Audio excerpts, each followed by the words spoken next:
Hello and welcome. I'm Daniel Scrivner, and this is Outlier Academy, where we study the world's best entrepreneurs and investors to deconstruct what they've mastered and find out how they stay at the top of their game.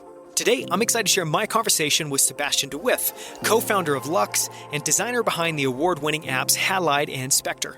This episode is a special one because I followed Sebastiaan for literally his entire career. I even tried to recruit him to the design team while I was at Square. And aside from being an incredible designer, Sebastiaan has built one of the world's most successful independent iOS app businesses with Lux. And it all started in 2017 when Ben Sandofsky and Sebastiaan launched their first app, Halide, which went on to top the charts in the App Store and win Apple's App of the Year award. Halide makes it incredibly easy to capture and edit beautiful raw photos right on your iPhone and now your iPad. They followed that up with the release of Spectre, which makes it easy to take long exposure photos, which also topped the App Store and won them a second App of the Year award. All of Lux's apps are centered around photography, and they're building a next-generation camera company. And they just celebrated their 4th anniversary. So I sat down with Sebastiaan to discuss how they've designed, built, and shipped multiple award-winning apps, how they've built an incredible business around those apps, his advice for building valuable digital products, and why spending insane amounts of time crafting a few delightful details makes sense. This conversation is a special one. Trust me and give it a listen. For notes, links, and transcripts for this episode, visit outlieracademy.com. And if you enjoy this episode, please share it with one friend or leave us a short review on Apple Podcasts. And with that, let's jump into my conversation with Sebastiaan de With of Lux. Sebastiaan, I have been looking forward to this interview for so long since we first tried to plan it, I don't know, maybe 6 months ago. So thank you so much for coming on Outlier Academy. I'm so excited to chat with you. I'm really excited to be here, Daniel. Thanks for having me. So I feel like depending on the sphere you're in, people will know you, will know a little bit of your story. But for people listening that aren't familiar with your background, can you just, to kick things off, I guess, share just a quick kind of high-level sketch of your journey and how we got here? And I know that's a really deep question, but what I'm interested to explore is how'd you find design a little bit, and what are some of the mile markers along the road? I'll skip the existential part of it, the philosophical part. I'll just start on a small farm in the Dutch countryside, which is a nice mental picture for everybody to start at. I grew up as a wee blonde lad in the Dutch countryside, and it was really just the middle of nowhere. I was always kind of like a pretty creative kid. I was also a rather independent kid, so I didn't love living there in the countryside. And so I decided to run away from home when I was 15 and drop out of school and went to art school instead. All the things no one wants you to do. Yes. By that time, I was already spending a lot of my time. Like, I just love making random art in Photoshop. And I never had the foggiest notion that that could one day become a job. Didn't really think or care about that. But in art school, it started becoming a job because I got a laptop. My first laptop, it was a Mac. And I honestly, it intrigued me. Before then, I was just messing around in Photoshop. But I realized that even doing small things on that computer made me delighted. It was this extremely strange experience where what should be mundane felt really pleasant, and capturing that sensation, just feeling it initially was already interesting, and then the idea that you could capture that sensation started really fascinating me. And I started to try to recreate some of that delight with the thing that fascinated me the most, and that was icons. So I designed lots of icons. And back then, this was before the iPhone was out, so this was in the early 2000s. People still did quite a bit of customization on their computers, and so icon sets were a thing. People like me would make little icons in Photoshop, and you could replace the icons in your system with those. So I had some pretty interesting designs. And putting those on the internet, I got in touch with my first clients. They hired me to design icons for their software. Still very grateful for the chance they took on me. And before you knew it, I did that full time. I eventually started working for bigger companies that just approached me. I got a little bit of a name for myself in making icons. I was a teenager at this point. I was 17, making icons for HP. Just a little early. Yeah, 16, 17, making icons for the likes of like HP, for the new touchscreen computer, for like Frog Design, for like big design agencies. Often, interestingly, now I understand why. Like, I would be puzzled that such a giant agency would send an email to a random teenager saying, we need icons tomorrow, basically. Sometimes literally tomorrow, yesterday. Now I get it. It's a very pressing need, and you need someone quickly to do what he was good at making those things. And I had that niche pretty well locked down, and I was pretty comfortable doing that. And I started getting more into the other little bits around the periphery of icons, the user interface. So designing what makes an app actually delightful. The iPhone started coming out, so I started designing iPhone apps. And around, I think it was maybe a year after the iPhone came out, I got an email from Apple. I was 18, and they asked me if I wanted to become part of the iPhone design team to interview. Wow. It was shocking because I think until then, very quickly, I wasn't a Mac or Apple person until I got that laptop. So when I was like 16 or so, very quickly became my ambition was to become a designer at Apple. Just it seemed like the thing that I wanted to do. And working with Steve, who still was there at the time, Steve Jobs, was like, oh my God. I ended up not taking him up on it. One of the reasons was because I dropped out of art school because I was just full-time doing freelance design at that point. And to get to the US, you needed a visa. And the main H-1B visa, which a lot of people get when they move from abroad to work at a big tech company, requires a degree.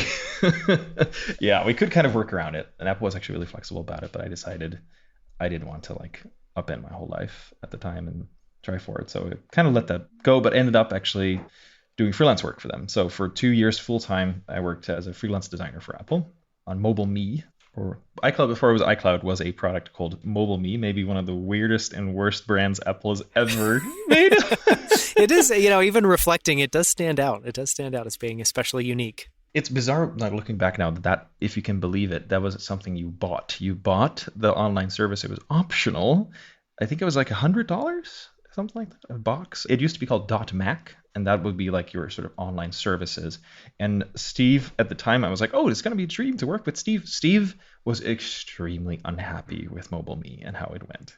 At its launch, it basically melted down. It was a terrifying time to be working there because all of his focus was on it, but it was his ire. It wasn't his admiration. He thought this is make it or break it, and mostly it's breaking. You don't want that, Steve. You don't want that, Steve.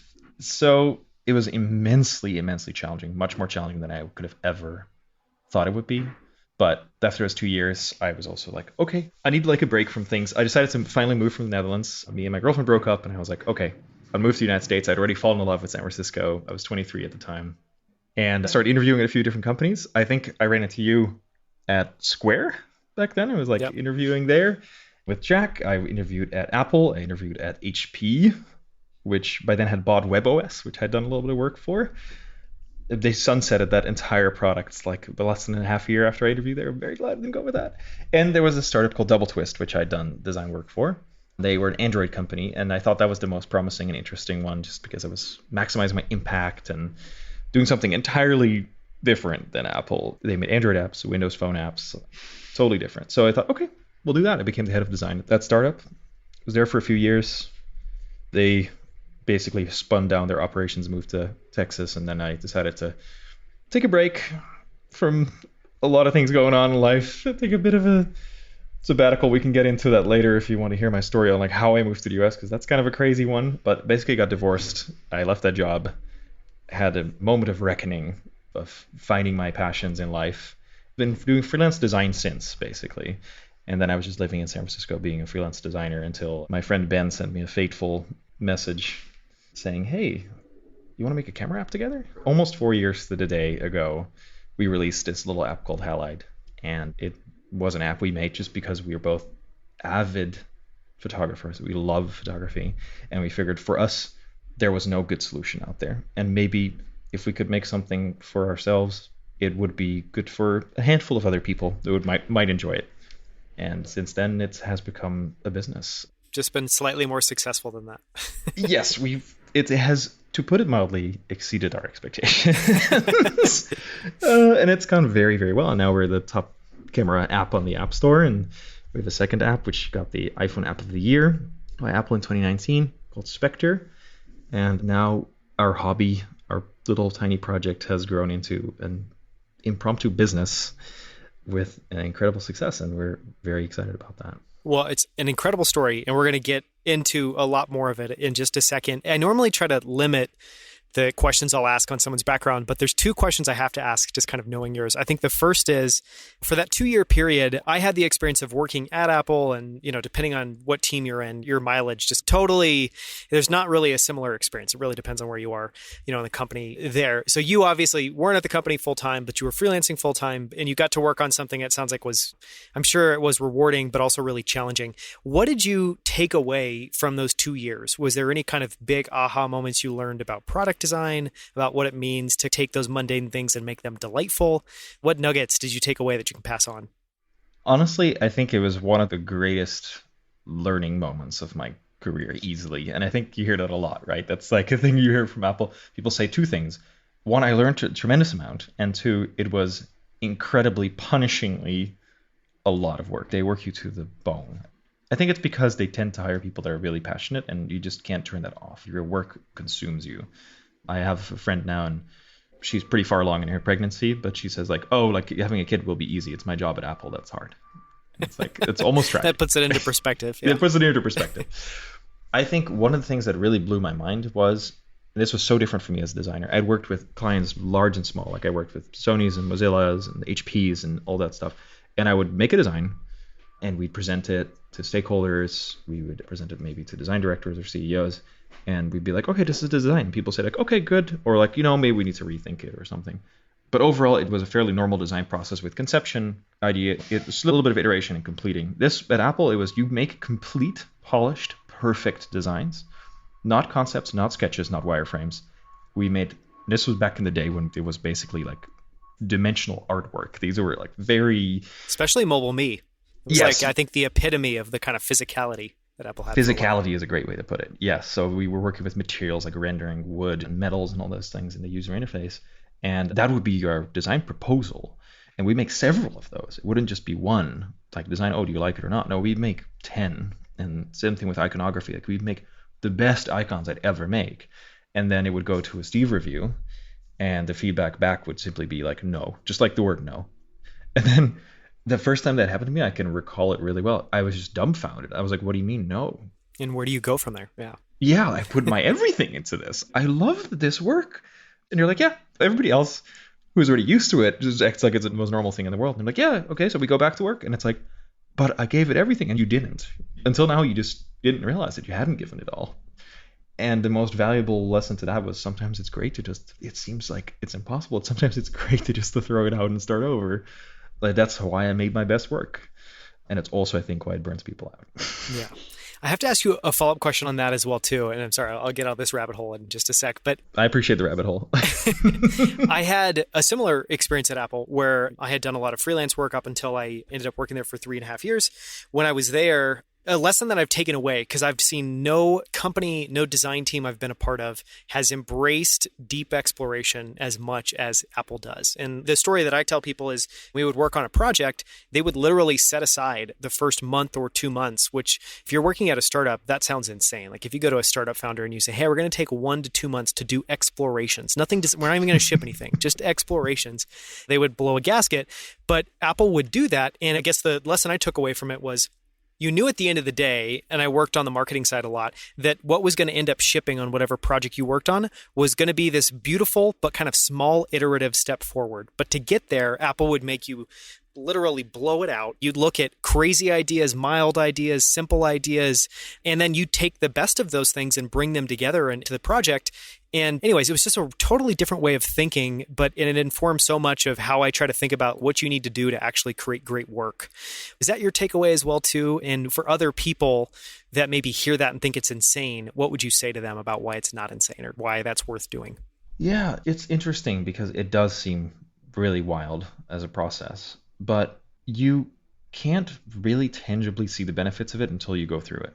And I think we see this in our day-to-day lives where we are sometimes just forced to confront resets like that. We make reconsiderations, readjustments in life. At the risk of starting to sound very philosophical, it applies to a lot of things. And it is an excellent way to get better and explore what's out there. And while it takes a lot of effort, I think what Apple shows is like people notice if you put that level of effort into something. That level of deliberation is something that is noticeable to people, even if they don't see the finer details of the design. You can feel it in the final design, in the final execution. Yeah. Super interesting. Yeah, the way I've kind of thought about it myself, or the best way I've found to articulate it, is just that through super broad exploration, because typically in design, you kind of do a lot of thinking, do a lot of kind of learning, do a lot of research, and then I think most of the time you hone in on a pretty narrow approach really quickly, and then you just go deep down that rabbit hole. At Apple is very different, where you stay up on the surface level for a long time.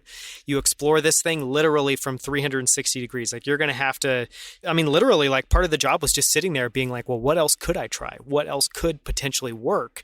And that is really uncomfortable because when you're doing that, you're struggling, you're banging your head up against the wall. You know, you don't feel superhuman in that design process, but you get better work out the other side. It's very true. Yeah. I think one of the anecdotes that I can like share by now was like, we worked on like Find My Friends was like one of the apps. And I got to be honest. I mean, Steve just didn't like the concept of it. So he wasn't really on board with it from the get-go. So our job was just to make funny designs that made it less creepy. I mean, this is a different era. Nowadays, I actually right now have like 30 friends on Find My Friends, and there's like Zenly, and there's all sorts of like snap maps. This was before social media location sharing was really a thing. It was deeply creepy, and that's how Steve felt it was. And a lot of companies would just be like, oh, slap the default UI on it, it's fine. It was clear at Apple that we had to do something kind of wacky with the visual design to make it, make it stand out or make it disarm users a little bit with some visual delight. And maybe we threw everything at it, Daniel. Like, I have the craziest Photoshop files on my desk still. I mean, there was some, we tried some really weird stuff. And that was, like you say, you approach it from every angle just to see what you can get. It was weird stuff, but it was very polished.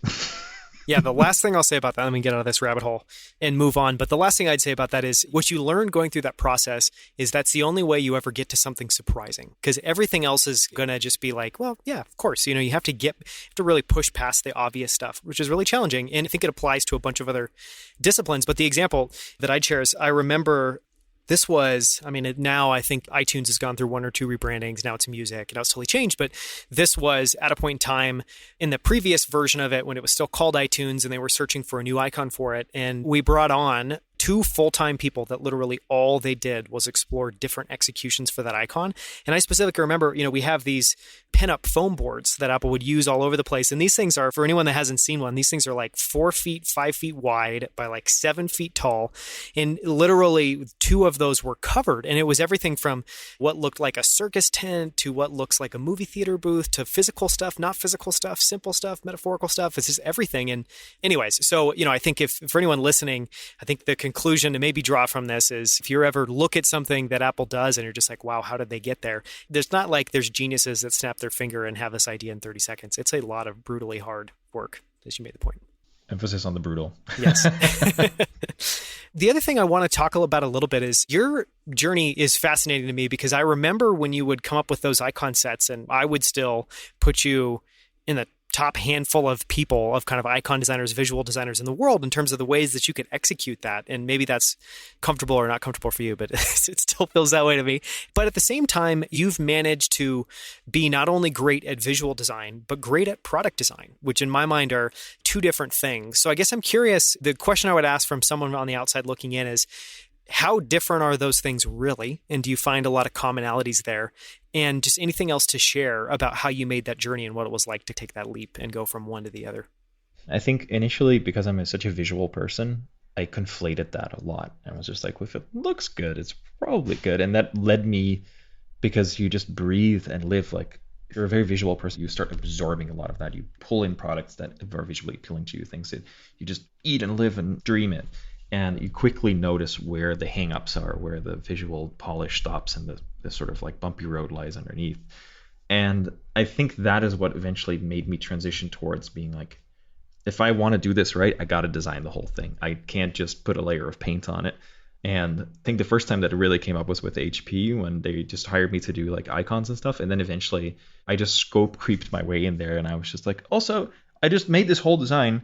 I know you have an existing user interface here, but I just made this whole design. I think this is just like kind of better. And like, I would just shamelessly like email it like one level up the chain and stuff. And it would be like someone saying like, oh, this actually looks really good. Why don't we do this? And probably piss some people off that way, which I've gotten a lot better at since, but I was just an unruly teenager. I'm so sorry to anyone listening who worked with me back then. Jonathan, I'm deeply sorry. But yeah, that's kind of how I transitioned into that, I think. And it's a lot, I think, of just using things and then being really frustrated. It's kind of like that thing that people say when you teach someone about typography and they will never enjoy the world again, because once you see the amount of terrible choices people make typographically, and then you will want to become someone that makes the world a better place.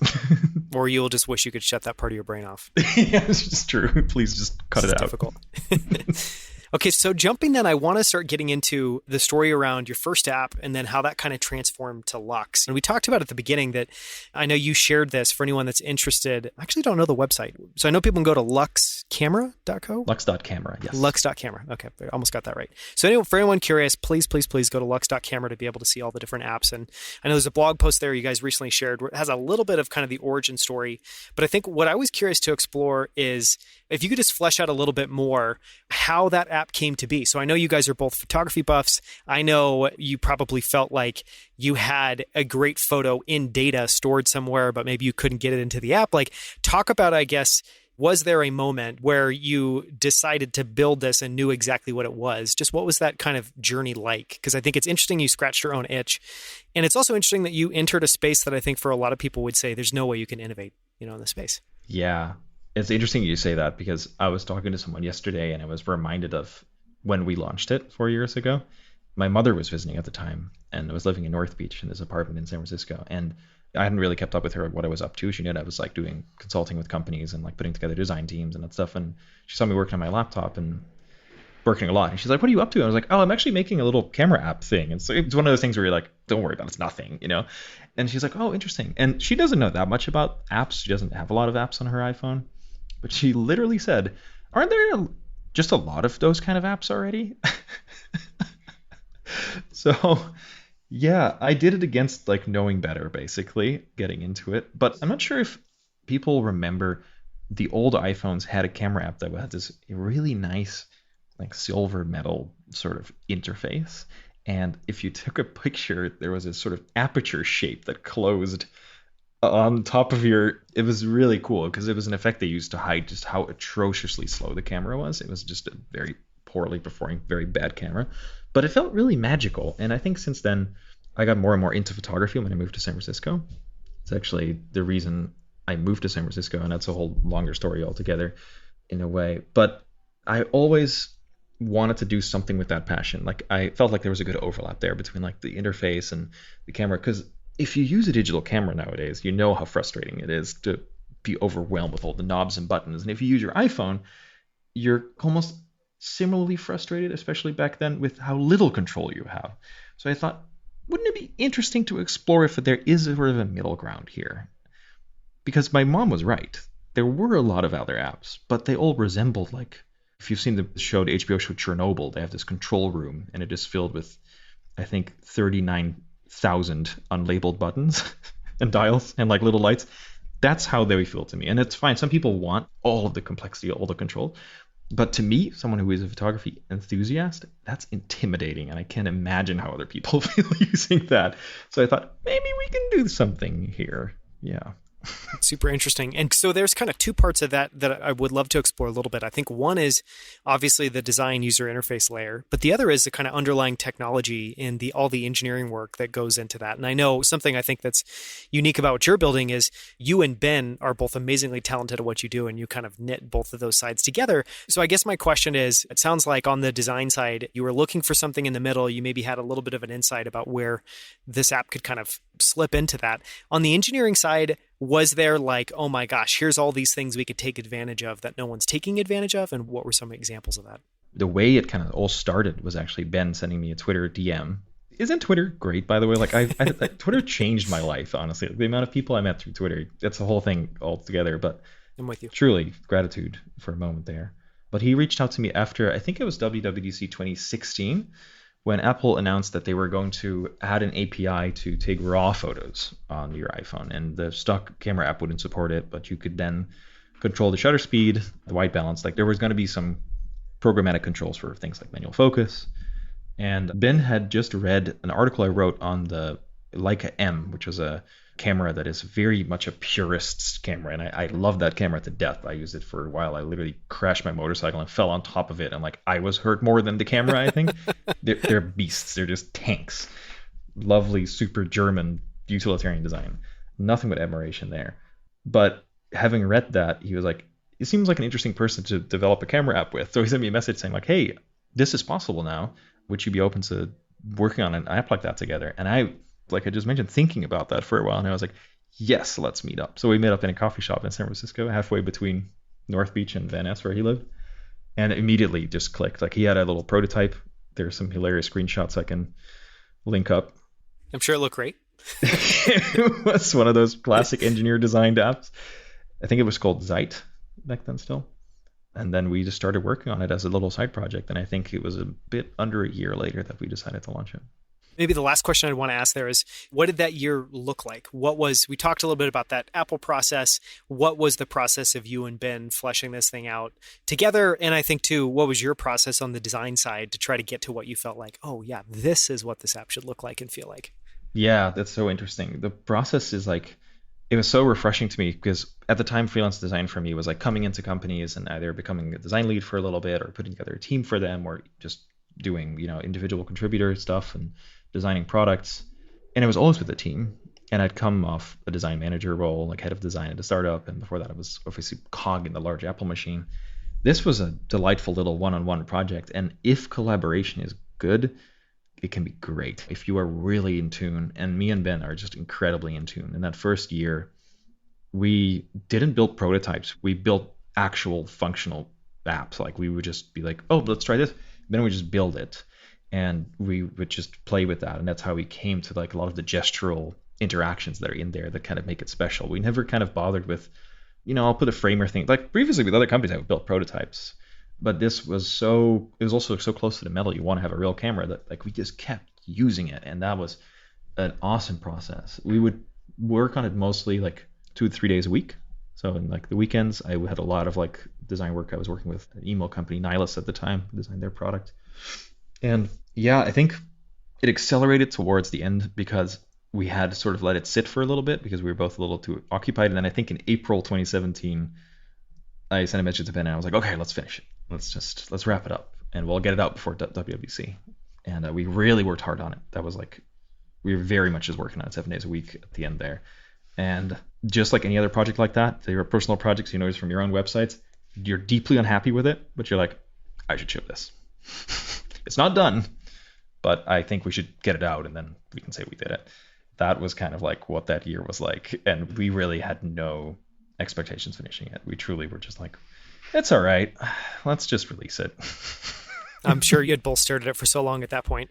Yeah. I'm curious. So obviously this started out as a hobby. You guys were scratching your own itch. You shipped this app. It ends up becoming not just, somewhat successful, but really successful enough to where you could move from having just one app to having a company with multiple different apps. And was there a moment when you knew that the app had really taken off or where you were both just, wow, this is like already beyond our beliefs of where this could go? And then I think another question I'd really be curious to know kind of where you come in on is what contributed to the app's success as you think back on it? I mean, when it came out, and it was funny because yesterday I was at a dinner of my friend whose birthday it was. And I remember the day after I launched that, I flew to Palm Springs to go be with him for his birthday. Initially, just seeing it on every website was wild. Like you saw it on usual tech websites, which I kind of expected, like, oh, maybe I'll get a Mac Rumors article or something. These like very much the Apple community websites. And then there's The Verge, which is like more of a mainstream tech website. And then outside of that, that you've done something very special if it hits outside of tech, because then it's something else. And I didn't do very much press outreach like I do now. I did send it to some people and I was like, hey, check it out. Let's just launch an app. Would highly recommend that to anyone who starts a project like that. It never hurts. Send people in the press and say, like, I'm doing this. It's cool. This is why it's cool. Just a little short message. But it started getting picked up by like lifestyle websites, so it goes on like, I think it was like on New York Times and it was on Uncrate and like High Snobiety had it, design websites started picking it up. And that was really cool. And that really made me feel like, whoa, this is a big deal. But it still feels really, you close the lid of your laptop and you go back to life. And then I flew to Palm Springs and I was, I think, at the Ace Hotel and I saw someone install the app. And I knew that was my app because we were at the top charts. And I wanted to talk about like it's your own project, your own silly things. We made it so the onboarding has a tiny little facsimile of a camera manual. It's like a little paper thing you thumb through. I learned my old tricks from Apple clearly when I was designing all these very physical things. But it's like a tiny little camera Polaroid manual almost. You leaf through it to get to the permission screen. And I saw someone like leafing through it at the pool, and I was like, "Oh my god, this is That's crazy!" Super cool experience. Yeah, it's amazing. I'm curious too, how much of it do you attribute to building it for yourselves? Because I think there's something, anytime somebody is able to have a breakout success and the origin story is not that they did a bunch of market research, talked with a bunch of people, tried to figure out what the quote unquote world wanted, and took the total opposite approach, which I think it generally seems to be shunned, or at least seems to be a lot less popular, a lot less recommended, of just scratching your own itch. What did you learn about the importance of that? And how much do you contribute to the app being successful with just doing what you're passionate about and making it for yourselves? Yeah, a huge part of like great products usually, and this is not just me talking about hell, I'm just talking about things I enjoy, are things that comfortably go for a niche, that are very opinionated and just don't work for everyone. There's different products that, of course, out of necessity have to work for everybody. But if you make something, it's okay to try to not make it appeal to the greatest common denominator. And this is actually something Apple kind of did, because when we worked there, and I know I'm not sure what it is nowadays, the process might be very different, but there's very minimal user research. Apple does a lot of stuff by feel.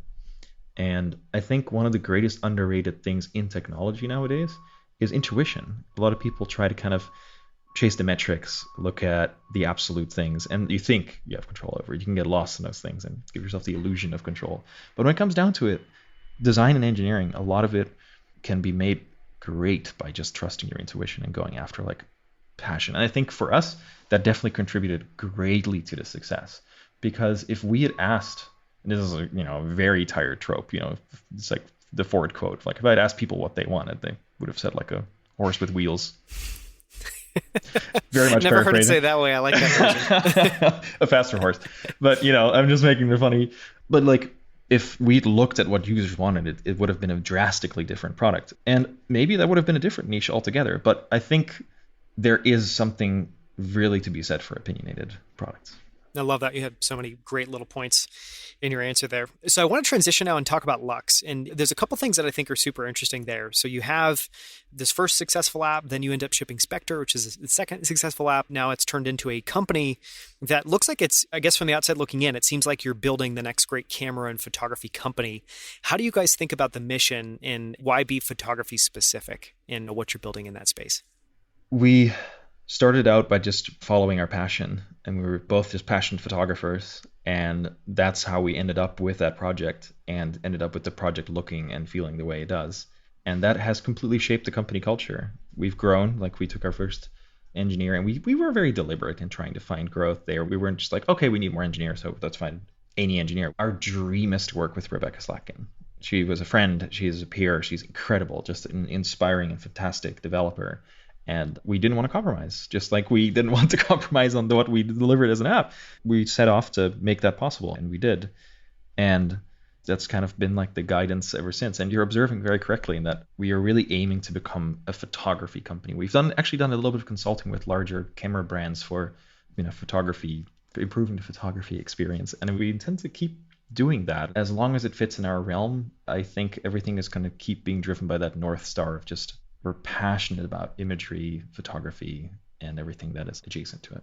Yeah. And you found this amazing fit of you're creating software that people broadly really want. And it has a really unique aesthetic and look and feel to it. And I love that you brought up, I love the intuition part of your answer, because I agree with you that I think that that's something that now a lot of people, I think, have learned not to trust or been told not to trust. And I think that a lot of people are losing touch with that. And I think if your background is in design, if your background's in something creative, I think there's just a disordinately large part of your brain that's tuned into intuition, because I think that's frankly how a lot of the job kind of happens. The other question I wanted to ask is, and it's maybe a little bit of a follow-up on what we talked about before, it builds off some of the themes, but I think just to nerd out for a second, something else that I love about your app is it seems to me you've leaned in really hard into that physicality element. One, that seems like your background.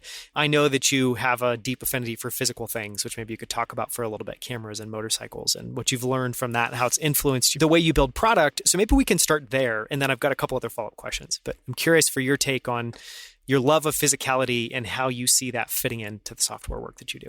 I feel like that's almost like a paradox, right? I think that was probably the great struggle we all experienced back when design for the iOS 6 days, when design was so detailed, is that we were coming to grips with the fact that we had these lifeless slabs of glass, but we tried to make them feel a little bit like how satisfying it was to do things with tactile objects. And you're so right. I'm obsessed with the light physical sensation and like physical products. I'm holding a little pen right now I'm fidgeting with that has just an incredibly nice action when I twist the little sort of knob at the end of it to Who's it made by?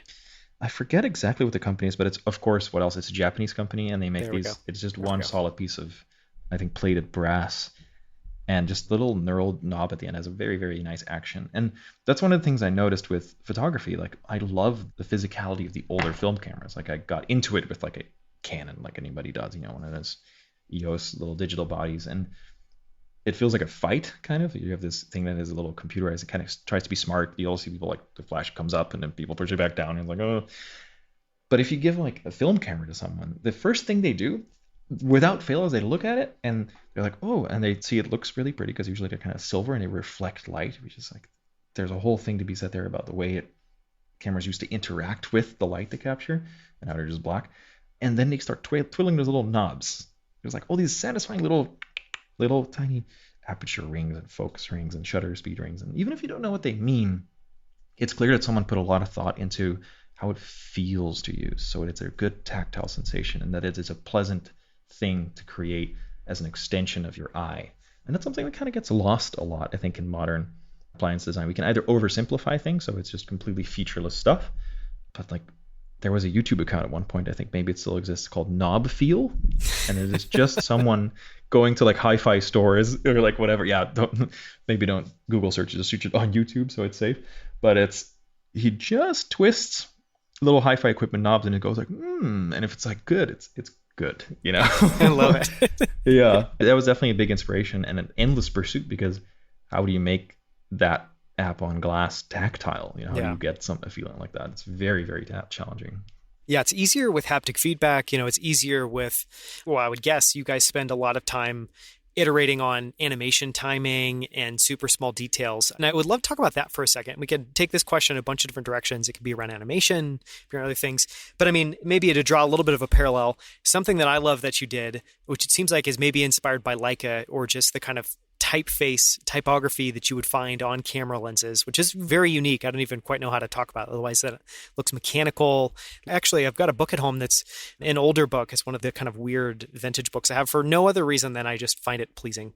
But it's a leather-bound book, and it's literally it's basically a book for engineers. And a lot of it's done in a draft-style typeface, and it has just a bunch of different diagrams. And anyways, it feels like it fits into that world. But I imagine that also seems like something that could be indulgent. You're going to go off on this journey to create this custom typeface that I'm sure, some people would be like, why do that? So I would love your take on maybe why do things like that, and how much better or how much more unique or how much more interesting does that make the end product? Because it seems to me like that's an important input to making digital products feel like they're made with love and kind of handmade and hand done.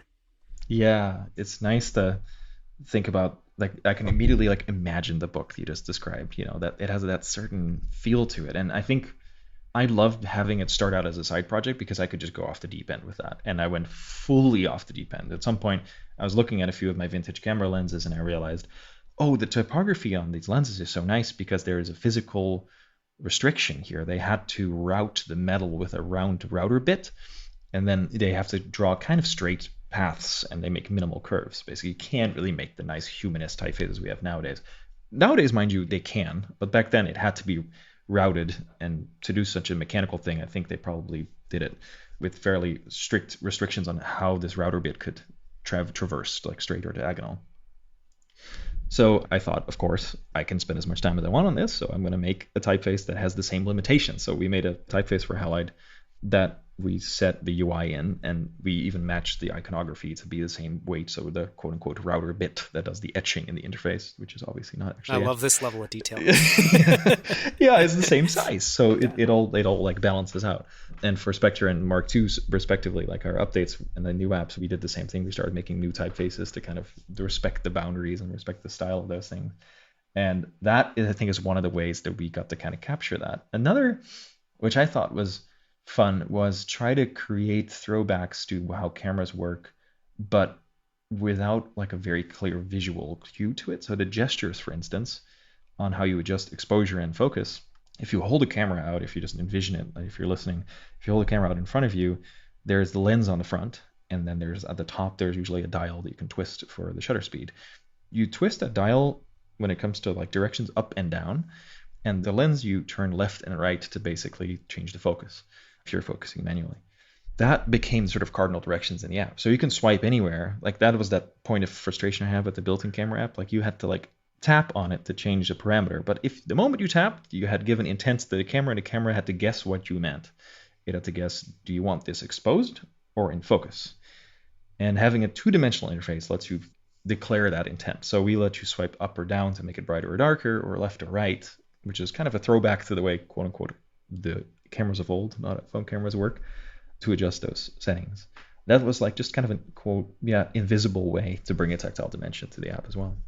What are other, and this may be a shot in the dark, but I know just from my own experience, obviously, the things that you pour yourself into, the projects you're really proud of, it feels like there's kind of two things that immediately jump to mind. There's the things that just delight you, as silly as they might be. And so I'm curious, one or two of those things in the app, maybe we've covered them, maybe we haven't. And then on the flip side, there are the things that you grappled with for so long to try to figure out how to take it before having that aha moment. Maybe an example of kind of, each of those. Yeah, the struggles. Yes. The triumphs and the struggles are things that maybe never were. I think, obviously, like the thing is like the typeface is something I love to do. And the manual, like making little tiny physical callouts like that were super fun. We had a little hidden gem in it at one point where the logo itself, most people actually don't know the origin of the name. It's like halide is the name of silver, type of silver salt that was used to make the first photosensitive material. So when you go look at photography, a film will have a silver halide emulsion on it, and that makes it sensitive to light, and that lets you capture a picture. So it's like the basic building block. Turns out it's a very hard to pronounce word. A lot of people don't know how to pronounce it. That's kind of like why we named it halide. And so to kind of like bring that back, the app icon, which obviously I love to design, I gave it a very soft shimmering like metal texture that's actually based on the way metal emulsions work. So it has like a very even diffused kind of texture. And we even brought that to a little tiny part in the gallery. I'm not sure if it still does it. I think it might still do it actually. And the top, if you look at all the images, the icon there actually has a gradient on it that moves as you move your phone. So it sends the accelerometer data and adjusts the gradient accordingly because it's silver halide. That's one of those little details that I'm just like, yes, that's very, very satisfying. That and like the turning pages. And when it comes to things that were just incredibly difficult, I think on an ongoing basis, honestly, it is that trade-off between, for one, we'd never intended to add years and years worth of features to it. And I immediately realized how hard of a job that people at Apple or like Google have, or any phone maker, to balance all those features people want and expect in a camera without getting in the way of taking a photo. That is still a struggle. And what I really want to do is allow it to be intuitive and empowering to people to understand photographic concepts through just exploration.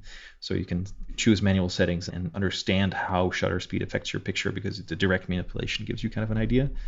That continues to be such a struggle, like to try to make it so simple that it is empowering. I'm not sure if I really cracked it yet, for some people apparently, but I want to make it so much better. And that's an ongoing project for sure. Yeah, my sense on that one is it seems like one of those never-ending pursuits. It's like a balancing beam, and on the weight on both sides is always being changed based off, obviously, the features that are in it, the features that are new, the new APIs that come out, changing behavior. It's a challenge. Yeah, once you have something to figure out how to iterate on it intentionally without losing that kind of magic spark that made it work in the first place. One thing I want to say about that is a big realization I had at one point is everybody shared these pictures in the photography world. If you look at the business of photography, you have these charts of Sony, Nikon, Canon, etc. They might have great news and they might make great cameras, but they have charts and they're all down and to the right. All camera sales are forever declining, and people, Apple especially in their keynotes, like to say we're the most popular camera now, where people take photos. What a lot of people think is that photography is vanishing. What is actually happening is that there is more people getting into and being exposed to photography than ever. And the transition of just taking a picture on your phone to the act of being interested or approaching photography as art or as a functional discipline has never been greater. It's like the most exciting moment for that. So when I say that like that is a constant struggle, I also realize how privileged I am to be working on that right now as there is so much potential and as so many people are looking for tools to help them learn about that and are passionate about this newfound interest in capturing images. Yeah, that's an amazing perspective. Okay, one more question, then we're going to switch over and I want to explore passion because I know that's been a huge force in your life that shaped a lot of your career. So my last question is for anyone listening that's inspired by your story. I think some of the stuff that stands out to me is I distinctly remember back when the App Store first came out, it felt super vibrant in that there was just so many apps, and these weren't billion-dollar startups. These were people like yourselves and Ben just making these delightful things and being able to make a living out of it. And then that slowly changed over time. And yet here you are shipping this thing that maybe feels hobby-like that ends up turning into a business. So for anyone that's inspired by that, I think kind of the two things I'd love to be able to draw out for those people is any advice you might have that's generalizable for building a great iOS app. I know it's an overly broad question, but I'll leave it there. And then the second one would just be any advice you have on the business side of the equation. And I know that can be a really deep rabbit hole. We'll try to stay high level, but I think both on product and business, what advice you have for people listening that might be inspired by your story? Yeah, and I hope that if this story reaches someone and you are inspired and you have an idea in mind, to go do it. Because if anything, people like, even my mom was like, oh, are there like a lot of apps out there? There are not a lot of good apps, actually. And to the people that, especially if you have a niche, and almost any app idea has a niche, it will be like a glass of iced water in hell. If you are thoughtful about making something, and that's what I would say, like take your time to make a thoughtful product, it will be received well. It will definitely be received well. Apple exposes them now. They have a whole editorial team worldwide, different editorial teams that look for it. They will resonate if you put effort into it. Be thoughtful about that. Don't half-ass it and put some effort into it, and it will be well received. On the business side of things, we knew that crazy wave of like all the people making apps, and there was sort of an app gold rush for a little bit in the earlier days of the App Store. And what happened there is we also kind of drove prices into the ground. It started becoming a lot of like free games, free apps, or like ads or that kind of thing. In our blog post on our 4-year retrospective, Ben made this interesting observation. He said, Folgers used to be what the expectation around coffee was. It was a 5-cent cup commodity. And Starbucks, the second wave coffee came around and started saying, if it's a really good cup, it's worth $5. That transformation, business-wise, is insane. That is remarkable, convincing people of that value. And that's kind of like what we set out to do. We're like, actually, we're comfortable charging. Right now, we charge $40 for our app, a one-time fee, or there's like a subscription option. But we used to be $7 as a one-time purchase. We were comfortable charging that because we knew it was worth it. And if you're making something and you put some thought into it, price it accordingly. And people will recognize it as that. And if you discount yourself, people will also assume that you are a discount product. Like, it's okay to put so much work into it that it feels like a premium. Then also charge a premium for it.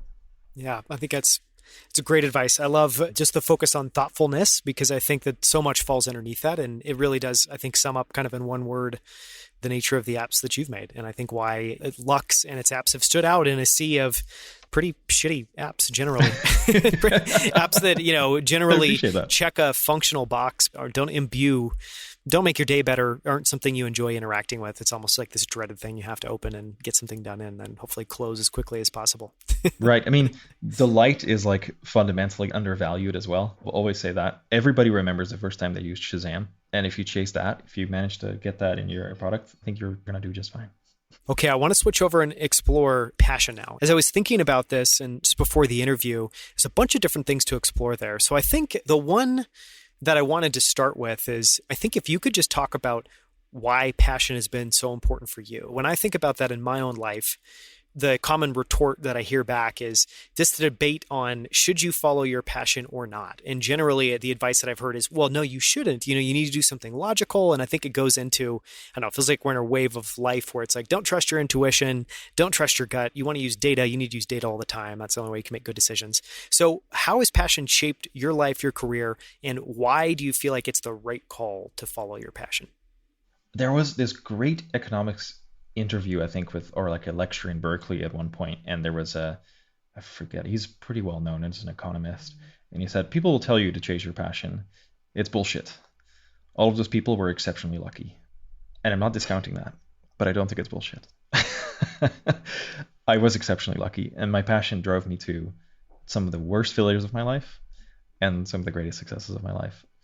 I think those failures, though, were incredibly valuable.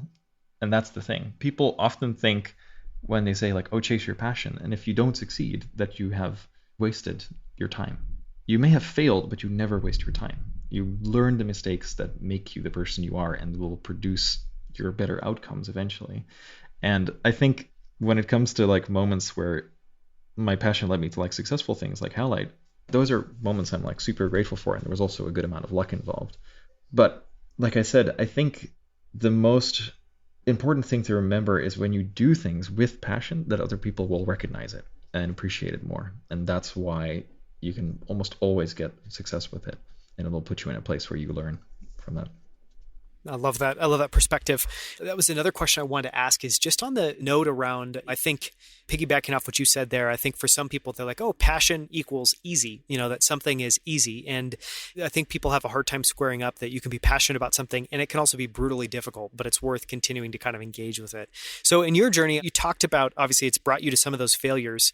What's your take on why should passion be easy or not be easy? And I guess when you're following your passion and you end up, I don't know, just somewhere where you're like, this clearly isn't where I want to go, or this isn't working out, how do you course correct and decide intelligently to pursue your passion, but do it in another direction? Totally. Yeah.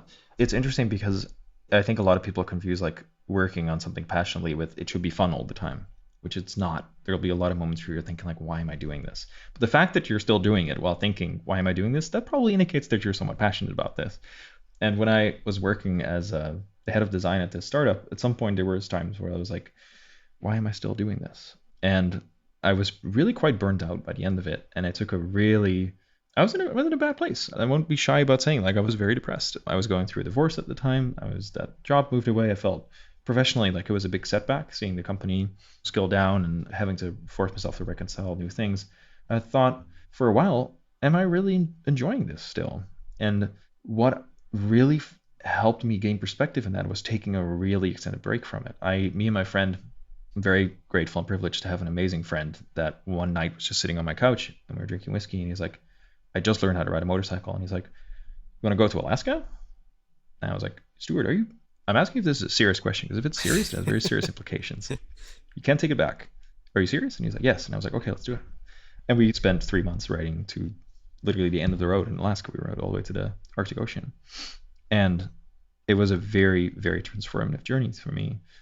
And it was a very difficult time in my life. But I remember patching up my bike like in a small Alaskan town where I was living for a little bit on the way back and thinking, oh yeah, I craved it. I wanted to design things. I started envisioning things. It just came to me and I realized, okay, this is what I'm passionate about. But I also need to make sure that I balance it correctly with my life, that I have other things in my life that I can lean on, other passions, other things, and I don't burn myself out on it. And that is so crucial. Everybody will tell you, and you'll see the landscape littered with the burnt out husks of people that love their passions, but burnt so bright that they burnt out. And it is so, so valuable to give yourself time to take a break, to reflect, and to realize these are my passions and how can I healthily pursue them. Sure. So maybe the advice is, if you ever feel disconnected from your passion, and maybe that's because you were pursuing your passion and you didn't get the results you wanted. You just are in a bad segment of the journey of life, which everyone's going to go through at some point. Especially after last year. Yeah. Yeah. Yes. I think you're right. I think a lot of people had that experience last year. To take a step away and kind of, let that passion speak back to you. I think on the other side too, I guess I'm curious, how do you nurture your passion? And I know for myself, it's just for the stuff I'm excited about. I'm not going to feel guilty about buying a book, even if it's an expensive, silly book, like a Taschen book on, a design thing that I just find really, really enjoyable. And so for me, I think there's a little bit of an art form in for the things that I really care about. I am never going to beat myself up about feeding that passion, whether it's going to events, whether it's buying stuff. What's your thoughts on the importance of feeding your passion and ways or examples of how you kind of nurture that? I think you honestly hit the nail on the head there with your examples. Like, you should allow it ample room to grow and to thrive in your life. But I'll just reiterate, like, I just think you need to see and make sure that it balances itself out. I know some really, really talented designers I was recently talking to who joined Apple, and they're kind of in the same place that I was when I was younger, when I was like in my early 20s. And he was like, how do I make this like not take over my entire life? And I feel like that's great to indulge in the passions, but giving it boundaries is a really, really good idea. And then in a sense, I think it's great to find a few different ones. If you tend to be passionate about things, there's probably other things you can also be quite passionate about. And I think that is the greatest way to help you indulge healthily and sustainably in your passions, is to find other ones that you can also indulge in and take a break from. No, that's great advice. You can put one down for a little while, be inspired by another, and then hopefully hear that one call your name again. Back over there.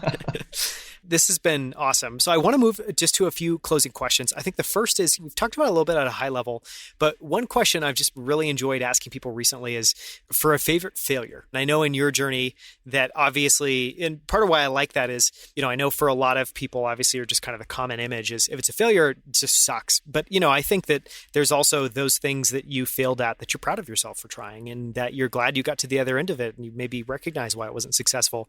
What for you is a favorite failure? Oh, there's a couple good ones. I really just made a lot of bad mistakes in my life. It's plenty of material there. We can fill another podcast with it. One of the more notable ones in my design career was getting an intro through a friend of mine to Travis Kalanick, who then had a company called Uber Cab. Never heard of it. I lived in San Francisco. I'd used cabs for maybe you've heard of it. I was using cabs at the time, and the cabs honestly sucked. It was terrible.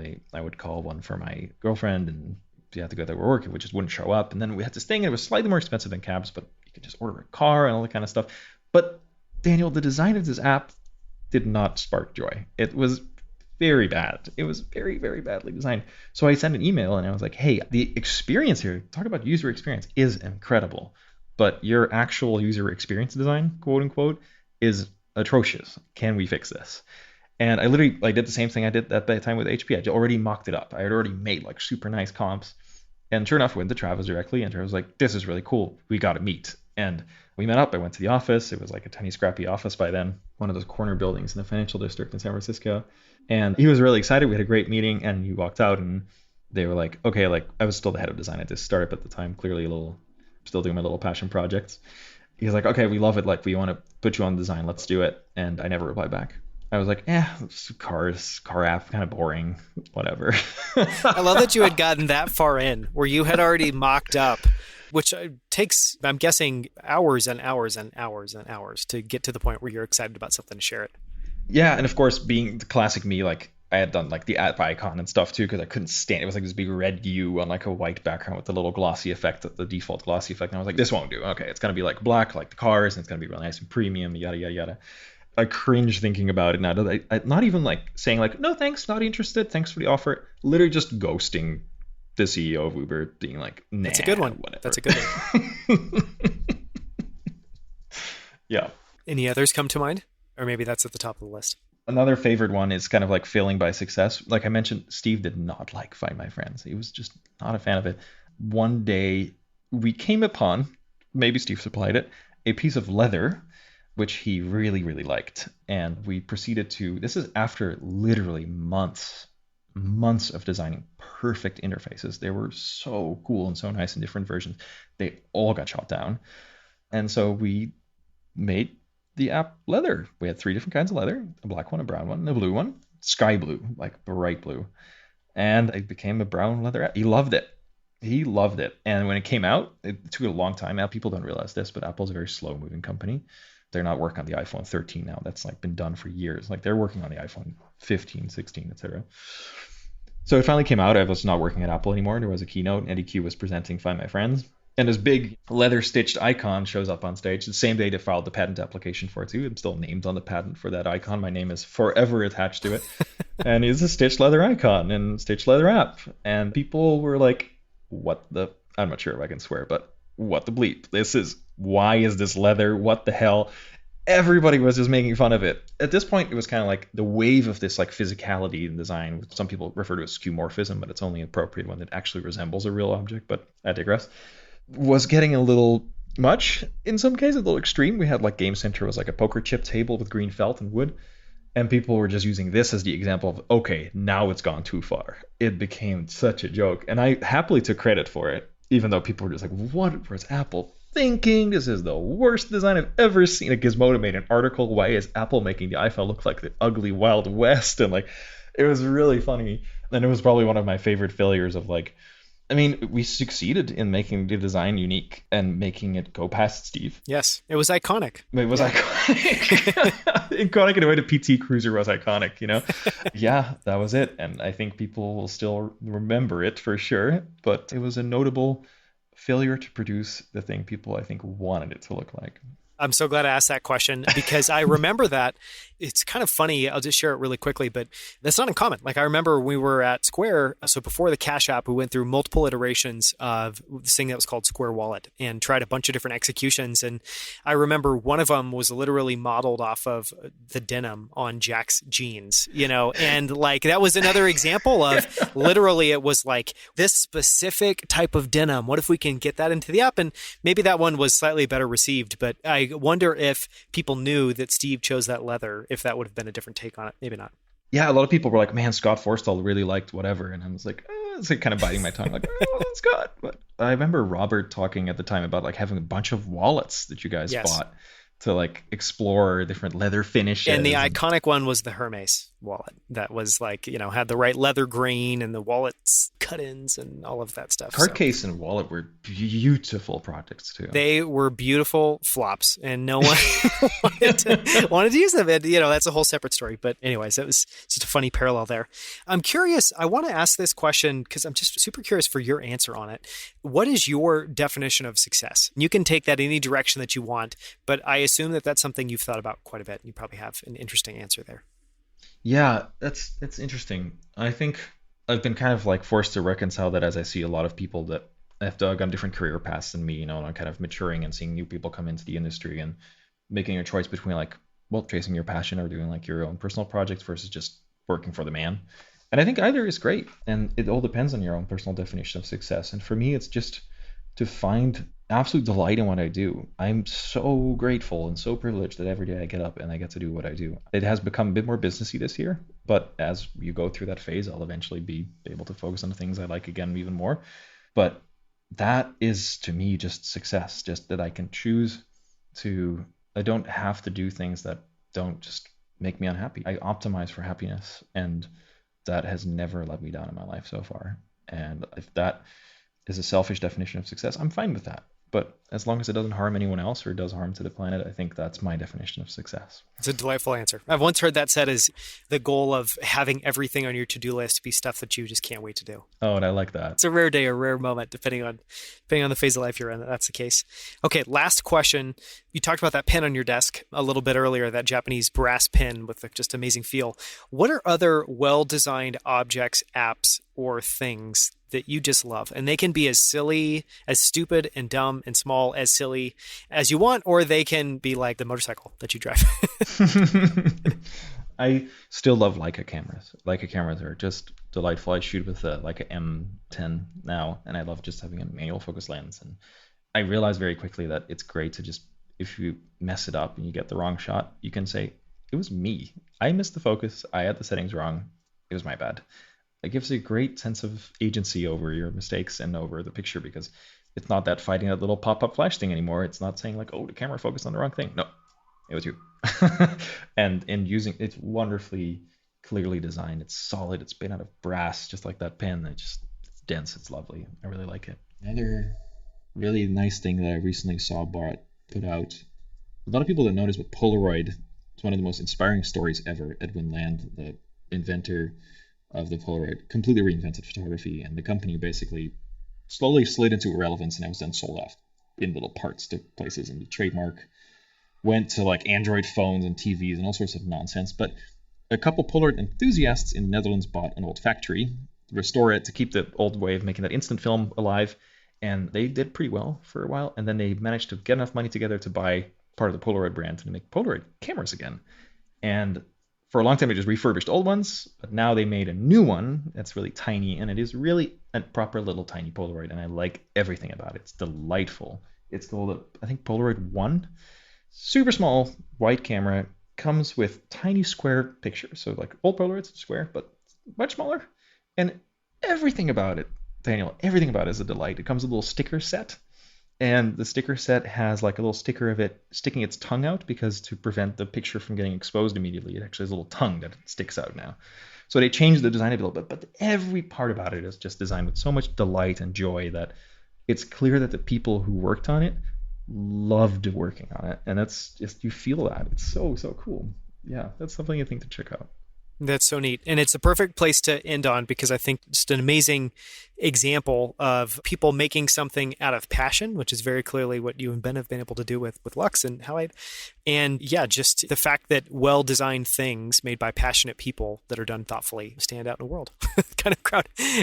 It's crowded with things that aren't that most of the time. Thank you so much for your time, Sebastiaan. This has been an amazing conversation. I really appreciate it. It's been a delight, Daniel. Thank you so much for having me. And for anyone that wants to follow you or wants to learn more about Lux, I guess, can you just share where people can find you, where you can find your apps and your website? Yeah, so you can search for Halide in the App Store. It is today. It's the app of the day, I just found out. It's featured on the App Store, which is really cool. But when you're listening to this, it probably is not. But you can find it on the App Store. It's spelled Halide. The other app is called Spectre, but you can find it on the same page. Our website is lux.camera. And if you're looking for me online, I'm SDW, Sierra Delta Whiskey, pretty much anywhere, on Twitter, on Instagram. Not on paparazzi yet, but presumably soon. You must have gotten that handle in the early days. Yes. You can still get 3-letter handles that actually resemble your name. Totally. Well, thank you so much. Thank you. Thank you so much for listening. To explore other episodes and sign up for our free weekly newsletter, visit outlieracademy.com. And if you haven't already, make sure to subscribe to this podcast. We release a new episode every week on Tuesday. Until next time, keep putting in the work, and I'll see you next week right here on Outlier Academy.